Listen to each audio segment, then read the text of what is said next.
One kid present here. This is V. Brahaand of class 8B from Kendra Vidyalaya IIT Campus Chennai, here to talk about understanding laws. I'm sure you guys are familiar with different laws, right? For example, the UAA.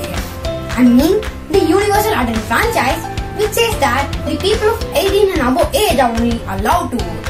And the 2005 Hindu Succession Amendment Act says that the property of father should be equally distributed among his sons and daughter, and so on.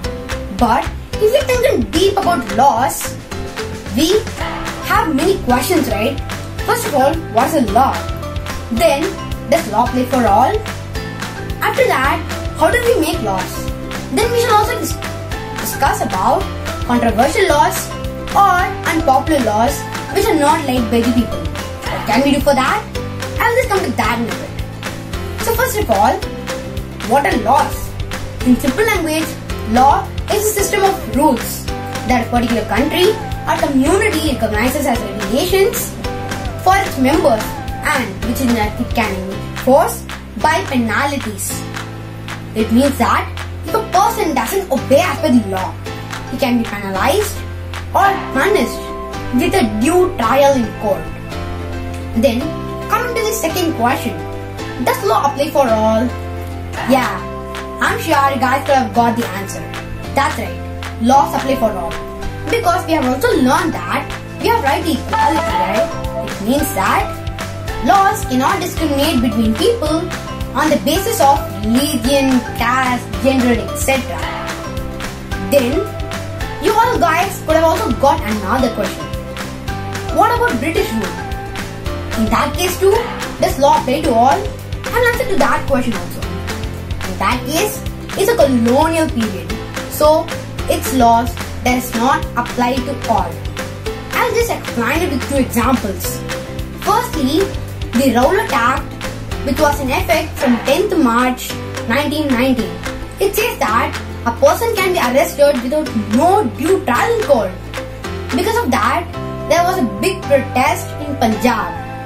And in 10th April 1990s, two big leaders of the protest were arrested, who were Dr. Satyapal and Dr. Saifuddin Kichle. Then, what happened was, on 13th April 1990, there was a big meeting in Jallianwala Bagh in Amritsar in Punjab because as these two leaders were arrested, right? Then, because of this reason, General Dyer went to the park and closed the only one exit door and ordered his troops to fire the people without any warning. 100,000 died. Then, talking about the second example, the Sedition Act of 1870, which says that any people who goes against British will definitely be arrested without no due trial in court.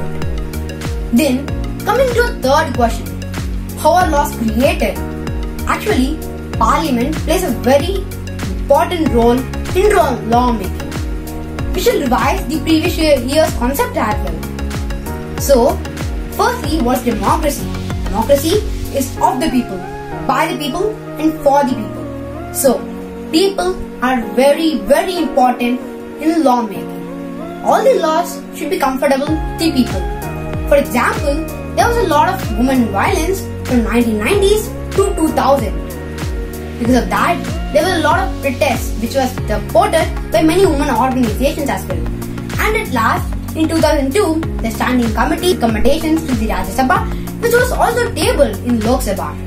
And in 2005, a new bill was reintroduced in the Parliament after being passed in the two houses of Parliament as well. Then in 2006, it was signed by the President and the law came to effect. Now, we have reached the last part of our talk about controversial or unpopular laws. As we discussed earlier, controversial or unpopular laws are not liked by the people. So what should we do? Because they are always against the lives of people, right?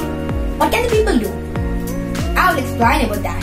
The people can criticize the laws in television, newspaper or any other social media.